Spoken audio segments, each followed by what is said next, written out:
Hello everybody, good morning and welcome to the United Stand. This is your latest Manchester United news and transfer news, and it's a positive start to the week and a positive angle on Manchester United's optimism and confidence from Ole Gunnar Solskjær and the club that they will deliver what the fans will be excited about this transfer window. So we've got multiple streams we're going to be talking about this morning. Obviously, if you watched the show last night, I'm sure you saw a lot of discussion from the panel about concerns about the midfield, concerns about the way we've been playing, concerns about what the next season could be if we have a bad transfer window. Well, there are numerous stories, but first of all, we're going to be talking about Ramos. We're going to be talking about Varane.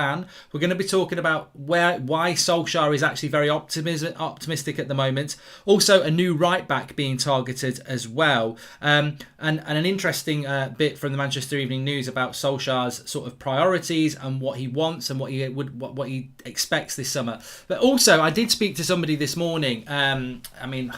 It's difficult to say. Effectively, the person I was speaking to was saying, look, I know we appreciate there's a lot of negativity around United. We appreciate that United, maybe haven't delivered in the past.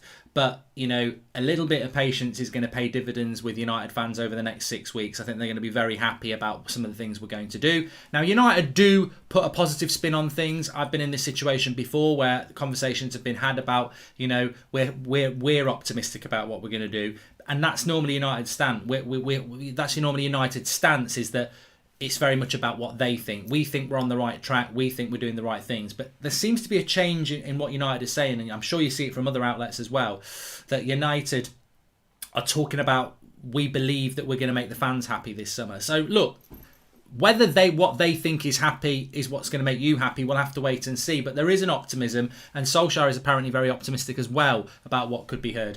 I also just want to drop the name Sander Berge. I'm just going to say Sander Berge. That's all I'm going to say. I have not really got lots of information on it, but Sander Berge, CDM, Sander Berge, Norwegian, relegated with Sheffield United. Just be careful about that one when you're talking about a CDM, because Sander Berge. Anyway, we move on. So, first of all, let's talk about where this optimism is coming from. Look, I don't want to talk about Sancho this morning. I didn't even know that Malen, the PSV striker who plays for the Dutch, is actually a client of Mino Raiola. That deal to Dortmund from German press is looking very likely, and he is seen as the deal that replaces Sancho, even though they sort of play in different positions. So that's a bit of a boost for Manchester United on the Sancho deal, which we think will happen anyway. Of course we do, but look, just a little bit on that. Also, on a right back, ESPN are linking Manchester United into Max Aarons again.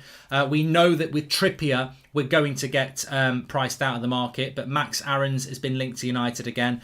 Look, I don't know that Max Aarons will be a lot cheaper than Trippier. What you're looking for as a backup right back is somebody around the price and, sort of experience of a Telles. 15 million quid. We don't need to be spending any more than that, because that money needs to be spent a lot more. But we'll come back to that. What I want to talk about this morning is from Spanish reports, and this is really important, and this is a transfer boost as well for Manchester United. Sergio Ramos basically is a three-horse race: PSG, Man City and Manchester United.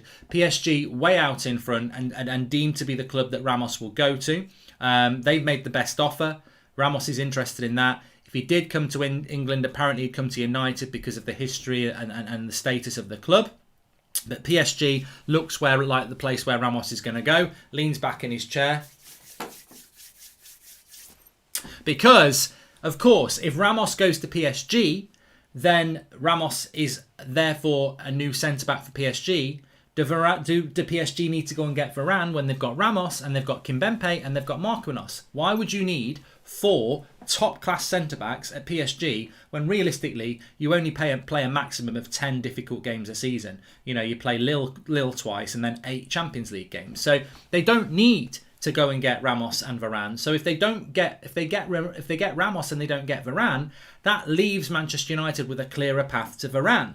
So look, we were talking about Ramos to the club last night. I know most of the panel said they'd take him. Personally, I wouldn't for the reasons I said on the show last night. But if Ramos goes to PSG, that leaves us a clear path at Varane. Now, what they're saying in Madrid at the moment is that Varane wants to leave. And that Real Madrid will want a good price. And there's a good source, I was reading it on Madrid Zone actually today via Twitter. There's a good source in Spain saying that Madrid will reluctantly sell Varane, but they want a good price, and 50 million euros is now being quoted. Well, 50 million euros is about 42 million pounds. I'd happily pay 42 million pounds for Varane. So United, Varane is looking good. There is a lot of things that I wouldn't pin your hopes on this, but you know, I'm in chat groups and discussions with people. I mean, no, I'm not in discussions. I'm in chat groups and messages with people, and there is a growing confidence amongst those people about Varane. Now, I am the voice of doom on this. I think this is a very difficult deal for Manchester United to do, and I think that, you know, we could easily, you know, find Varane signing a new contract, and we could easily be in the same situation. Just beware of Ramos 5-6 years ago when we thought we were going to get him and then he signed the new deal. I still think there could be a new deal for Varane, but Madrid are going to have to pay good money to get him, and there is an opportunity for United there. And as I said, if Ramos goes to PSG, the PSG need to go and get another centre-back? No, I don't think they do. If Ramos goes to PSG and Varane leaves Real Madrid, then United have got to win that race. Yes, Chelsea might express an interest, but United have got to win that race. I think the only team that should really beat us is PSG. And if they get Ramos, then United have got to win that race. And there is optimism about that. And I think when we start about what I was talking about at the start of the show, and, you know, being told that, look, over the next 6 weeks, I think United fans are going to be very happy about the things the club are doing. Well, Sancho will make fans happy, but I don't think it will be enough. If we get Sancho, that's not going to make me go, yes, top of the league and all that jazz. This is a summer signing from last year, and also it's not enough. There are more than holes than the right wing. If we get Sancho and Varane, maybe that's when the club think, yeah, we've done enough. I mean, for me, I still think we need a midfielder. But if they do deliver Sancho and Varane, I would be very impressed with that. Excellent show last night, Mark. Glad it's back. Excited to see the forum after match next season. Imagine Levin being angry after a loss. Yeah, it was good to have it back last night. Weird last night with no 8 o'clock Euros game, which reminds me, actually, just very, very quickly, I've just forgotten. Links in the video description, United stand picks. 5 o'clock and 8 o'clock games are back for the Euros tonight. 8 o'clock, it's Belgium game. They are playing, remind me, Finland. Belgium against Finland is on United Stand Picks. United Stand Picks is 12 questions to do with the game. We do it for United games normally during the season, but we're doing some Euros one. So Belgium, Finland, 12 questions to do with the game. You know, how many Belgium goals will be scored? Will they score in the first half? Will Lukaku score? Will Hazard get an assist? Questions like that. Links in the video description. We've got another prize pot, cash prize pot that you can win if you're top of that leaderboard. Links in the video description. You've got to be over 18 to play it, and the terms and conditions are there. But it's for the Belgium-Finland game at 8 o'clock. So if you've already downloaded United Stand Picks in the past during last season, make sure you play it because it's free to play. If you haven't downloaded it, links in the video description. Cash prize pot. There's a live leaderboard once the game kicks off, so you can see how you're doing with your points accumulation. Links in the video description for that. Make sure you play it if you've downloaded it, and if you haven't and you want to play it, you must be over 18 because we're giving away cash prizes. Links in the video description for that. Belgium versus Finland. Right. Joshua Bowwater says, good morning, Mark. Do you know when we start pre-season? Oh, God. Joshua, help me. I've just choked on my own spit. I need a drink of water now. To be fair, I do a lot of streams and that very rarely happens. Joshua says, do you think we will have anyone new in by the time we start pre-season? I think pre-season will start around the 8th of July, but a lot of players won't be there. Euros players probably won't come back until mid-July, maybe even the 20th of July. So you'll have people like Lingard there and stuff like that who will probably get a new contract. You know, there you go. But look, let me just talk to you about what the Manchester Evening News have said. Ole Gunnar Solskjær wants 3 senior signings this summer. His dreams are a Sancho and a centre-back, and he desires a CDM, a backup right-back and a striker. So we can definitely see what Manchester United's priorities are, what Solskjaer's priorities are. You know, they want that Sancho deal that they wanted last year, and that's the priority number 1. They want the top-class centre-back, that's Varane, that's priority number 2. And Solskjær wants 3 big signings. Now, what the third signing is, God knows. You know, he might consider a right-back, a backup right-back as his 3 senior signings. He might consider the CDM, which is what we want, as his 3 senior signings. They may even go and get a striker. Solskjær does want a striker, but I don't think that's going to happen this summer. I think that, you know, United will hold out for that for next summer. But the CDM is the priority position. I don't want to really talk about that much. I'm sure you don't really want to talk about it much because we've said it time and time again. But there is this feeling at United that if you get Varane and you play him with Maguire and you get Sancho You can play McFred and you'll be fine. And United like McFred. Solskjær likes McFred. Carrick likes McFred. The coaches like McFred. There is a feeling that midfield two is a midfield two that's fine. You know, everybody can think of two players that can improve that, and you know, some of us think that the Southampton midfield of Ward-Prowse and Romu would be better than those two, and I think it would. But United, Solskjær like that midfield too. There's no doubt they want to bring somebody in, but it's not the priority. There are rumours of Ginter to Barca. He is so underrated. No one is paying attention to him. If we don't land Varane, he will be great at Old Trafford. Thought, says Siddharth. Very interesting, Siddharth. Milenkovic of Fiorentina and Romero, who's at Atalanta from Juventus, continually being linked to United. Milenkovic has gone a little bit quiet, but he's linked to us again today. Romero has been linked to us quite a lot. Both centre-backs. Nothing in either of these stories. Never has been anything in any of these stories. They keep being brought up. You know, the reality is that United want Varane. That's the deal they want. And it's very much the same as Sancho, although I obviously believe Sancho will happen. I don't know that we'll get Varane. But they are similar in the sense that the work United are doing at the moment is Varane. The backup, we can speculate, but I suspect the backup is Koundé, Torres, maybe Ben White. Forget Milenkovic, forget Romero, forget Botman. I'm not saying they're never going to be wearing a United shirt next season, but they're not high priority. They're way down the list. So, and also the Italian press, unfortunately, is not there in relation to credible United news. They are there to generate interest. We've been linked to Koulibaly by the Italian press, and we're not looking at Koulibaly. So we've been linked to Locatelli. We're not looking at Locatelli. So the Italian press do tend to link United to players that we're not looking at. Milenkovic-Savic, we get linked to him. Milenkovic-Savic is a player that Mourinho wanted 4 years ago. So we're not looking at Milenkovic-Savic either. Do you think getting a centre-back like Varane would improve our midfield plays? Like Pogba might get a little bit more freedom. CDM is a must though, says Sachin Murti. I still think you need a centre defensive midfielder who can take the ball off the back four and feed the game further forward. And we don't have that player to do that. Sancho on 275 grand a week is ridiculous. Why isn't Bruno offered a better salary than that? Is that true? I'd be fuming if I was Bruno, says Chung. Well, I think the way that the wages work at Manchester United are a bit farcical anyway. You know, I think Scott McTominay's on half what Phil Jones is on, so you know you can always find anomalies in the way that we pay wages. But yeah, look. The reality is you spend £80 million on a player, you're going to end up paying big wages. What about a replacement for Matic, says Imran. As I said, just keep an eye on... all I'm going to say is the word Sanderberg. I don't know whether it's going to happen. I just think it's very logical. He would be cheap. He is Norwegian. He is a centre defensive midfielder. I can just see that happening. Whether Sanderberg is good enough or not, I don't know. Didn't Nicky Butt say that Man United are solid in midfield? He said we need a better partner for Harry. Legends cannot see what we truly need, says Vikram. Look, most ex-players you talk about, I mean, the link's in the video description for my chat with Teddy Sheringham. Paul Ince, I've spoken to him. We've heard Andy Cole. We've heard lots and lots of ex-United players. And if you ask them, the majority just say we talk about a top-class striker. They feel we need a top-class striker, which is surprising, really, in a world where we've seen it in the Euros. Spain haven't got a striker. There's a lot of other teams that haven't got a striker. Even Germany haven't really got a striker. We saw it in the Europa League. We played some good teams, but they didn't have strikers.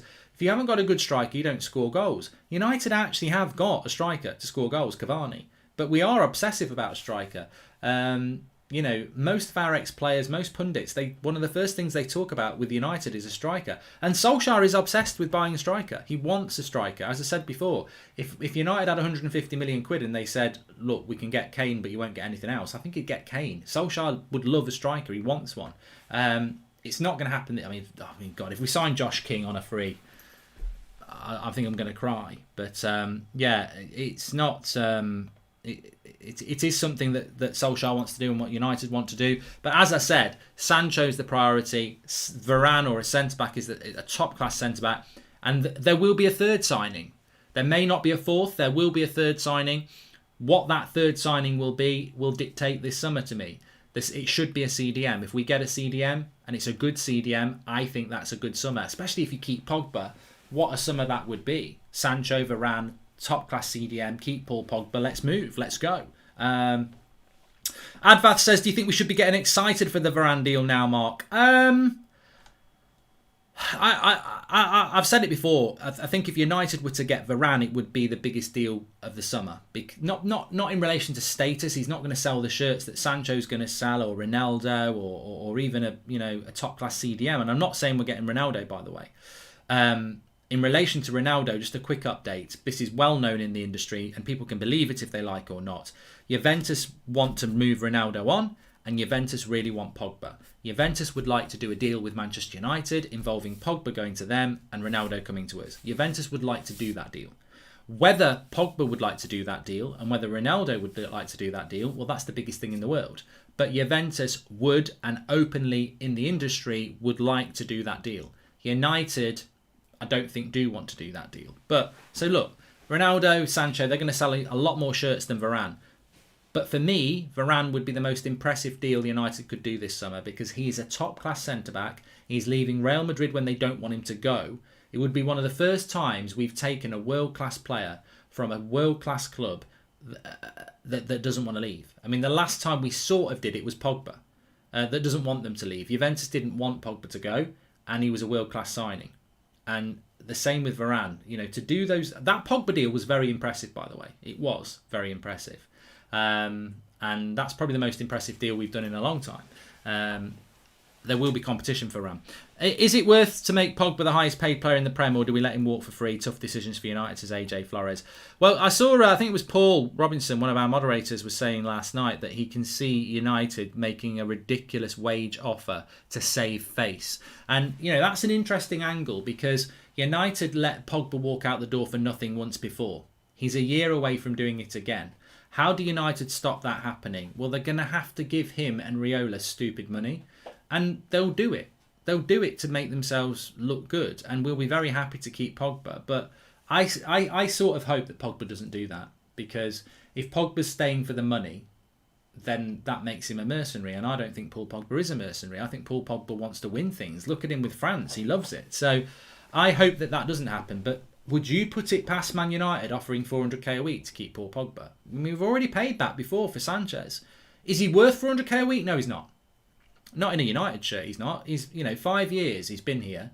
Would you give Paul Pogba another 3-year, 4-year contract on 400 grand a week? I don't think he's justified that wage. I like Pogba. I want him to stay, but I wouldn't pay him 400k a week. He doesn't grab older games enough for that. He's not Ronaldo. He's not Messi. He's not... he's not a Neymar. He's not that. He needs players around him, Pogba. So why would you give him 400k a week? I wouldn't give Bruno 400k a week. I wouldn't give Rashford 400k a week. So no, I wouldn't do that, but United might do it. What if Ollie drops CDM idea and goes for Andre Silva, says Swapnil. I'm not letting owners off the hook, but do you think a Varane reduces the need for a CDM by letting our pivot be a lot higher up the pitch, says Joshua Bowwater. Joshua, I mean, it's a great point. And please smash a like on the video, by the way. Let's see if we can get to 1,000 likes while we're live. It's a great point that you make there about how Varane would improve our defence. It would improve our defence. But what you're asking, do you really think that Lindelof is the reason that McTominay and Fred don't play well? Like, McTominay and Fred don't play well because they're not good enough. They're just not good enough. Those two players should not be on the same pitch. One of them can be picked, but not both. So basically what you're saying is if we play Varane, we can play higher up the pitch, which means Fred and McTominay can play higher up the pitch. Well, if we're going to play higher up the pitch, drop one. Drop Fred or McTominay for Pogba or Van der Beek, and then we become better. But I still think every top team needs a Rodri, a Fernandinho, a Jorginho, a Fabinho. I think you need that, and United don't have that. And look, Liverpool have... Well, Man City have got Stones and Diaz. Liverpool have got Van Dijk and whoever, maybe Konate. They're still going to play Fabinho. So Man City are still going to play Rodri. You still need that CDM, and we haven't got one. And that's regardless if we get Varane, we still need the CDM, I believe. Pritish, welcome to the Members Club. Thank you very much for joining. Mark, would you keep Pogba for 500k a week or sign Grealish, says Mikael Roach. I'd sign Grealish because 500k a week is too much money. But I want Pogba to stay. Who would Ollie drop first, Fred or McTominay, to play alongside CDM? Fred, Paul. Fred, definitely. Keep McTominay in the team. Dia says that's what I think Solskjær will do next season. If we get Varane, he will play McTominay with Pogba or Donny. Yeah. I mean, look, I don't think that will work, but at least you get Pogba or Donny in the midfield. Just going back to a story there then, so about Max Aarons. Max Aarons to Manchester United is a story coming from ESPN. This is a development on the fact that we seem to be getting priced out of a deal for Kieran Trippier, of course. Kieran Trippier is a player that United really want. Trippier wants to come to United. I think United believe they can get a deal done for about £15 million. I still think they can, but Atletico Madrid at the moment are very much saying they want 30 million, which is double we want to pay. And we can't pay 30 million for a backup right back. We just can't do it. You add that to the 50 we paid on Wan-Bissaka, that's 80 million on 2 right backs. And we have got, we're Bagel FC. You can't spend money on a backup right back when you've got no midfield. So United are looking at other options. Max Aarons will probably be over 20 million though as well. If Fred is still our midfield pivot next season, I'm willing to make a $50 wager that Ollie is gone by Christmas as sacking. Well, it wouldn't be a misguided wager, because I just don't see us being able to grab hold of teams. To me, games are won and lost in the midfield. They always are. Strikers can win you games but they need the chances. Defences can stop you conceding, but they need help from the midfield. The midfield is the most important area of the pitch because the ball's got to go through them. They dictate the play. They get hold of the game. I think it's a massively important position, and Manchester United just don't seem to know what to do with it. Sally Devil Red 7, one of our mods, shout out to the mods, has just said Roadrunner, meep. What do you do with Dan James next season, by the way? I mean, that wasn't on the schedule, but what would you do with Dan James next season? I think that he's done fantastically well for Wales, but if I'm harsh, Wales to me as an international side are Southampton. That's what they are. Would Dan James be selected by Italy? No, he wouldn't. Would he be selected by France? No, he wouldn't. Would he be selected by Belgium? No, he wouldn't. Would he be selected by England? No, he wouldn't. As crap as England are crap because they've got a crap manager. So, well done, Dan James. But to me, and I'm sure Ricky's going, I'm telling you now, he's got to play, Mark, I'm telling you. He's the best player since sliced bread. He's brilliant. He's the Welsh Messi. I'm telling you now. He's better than Greenwood. He's great, he's better than Greenwood. But the reality is, he's not good enough for Manchester United. He's not good enough for Chelsea. He's not good enough for Italy. He's not good enough for England.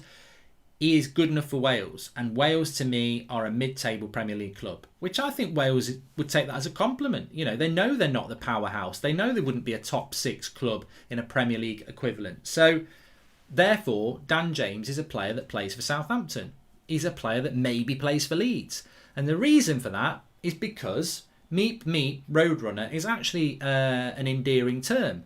He's got a fantastically low sense of gravity. He's hard to knock off the ball. He's quite strong for a small player. And he will nip between little gaps, meep, fast. And he can get a shot off and he can put a cross in. But there's not a lot else to his game. I was saying the other day that Kyle Walker without pace is a Leyton Orient right back. Well, what's Dan James without pace? It's a massive part of his game. And pace is an attribute. When I play FIFA, I do try and get quick forwards because that's how I like to play on FIFA. And people are pace merchant. Well, hold on a minute. Does it make a difference? Yes. And in real life, pace makes a difference. And Dan James's asset is his pace. But United struggle to break down low blocks. Teams have a bank of 8 on the edge of the box. What's Dan James going to do? Start from the halfway line and get his meep and try and sprint through. You can't do that. He'd be brilliant in a team that gets attacked. Imagine Dan James playing for West Brom or something like that. They're defending for their lives. Oh, there's a quick ball out. Dan James is away. He's got to have space to run into. The one game he played well last season was Leeds. And that's because Leeds play so much space. So Dan James, to me, for his career, I would be like, look, I just wonder with Dan James whether he's like, oh, look at what I've done for Wales. I'm going back to United to prove myself. Or has he actually figured it out? Look at what I've done for Wales. In a team that teams attack with space, I'm going to get myself a move to Leeds or Southampton because that's where I'm going to get to showcase my talents. There's no point a comedian going and doing stand-up comedy in a library because you've got to be quiet. You're not going to be able to showcase your talent in a library because you've got to be quiet as a comedian. You can't. You need to talk. And Gareth Southgate, Dan James cannot showcase his talent in a United team where most teams sit back against us. So If I was Dan James, I'd be looking to move on, and we could get 20 million for him. We could get 20 million for him. But I agree with Michael. I don't think James will go anywhere. I think he'll be on the bench, and you know, it's a bit of a shame. It's a bit of a shame. Mark, if Twansebi was playing well as a Dortmund player, we would be linked to him and saying we should buy him. We don't get our good... I mean, look, Lincoln Designs, I don't want to dwell on it too much because Twansebi is a deal that, you know, I want to try and stay positive. I think there is some positive at Manchester United. And Manchester United plan to make Paul Pogba highest paid Premier League player with a new £104 million deal. I tell you what. That is a lot of money. That is a lot of money. And Ousmane Dembélé has left the French national team with an injury. What a surprise. That is a lot of money for Paul Pogba. 104 million. I don't know how that works, to be honest with you. But it's masses. It's a lot of money. I'm just trying to see...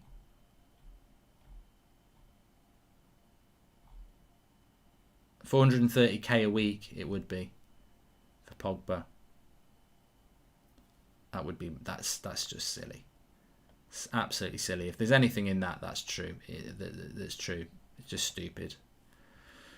As I said, it would be a difficult situation on that because I would love Paul Pogba to stay at the club. I really would, but that would be gross incompetence from the board again. This would be Alexis Sanchez, and you know what would happen. Pogba would get that money. He'd have a bad couple of games. The people that don't like Pogba would be like, they blame it on Pogba. And the reality is it needs to be blamed on the club. That you cannot give him that sort of money. You cannot give Paul Pogba 430k a week when he hasn't justified it over 5 years. So I don't know where. Let's have a quick look where this is coming from because it just to me seems ridiculous. But look. It might be coming from a stupid source. Let's have a quick look. Ramos is open to United, which we know. United.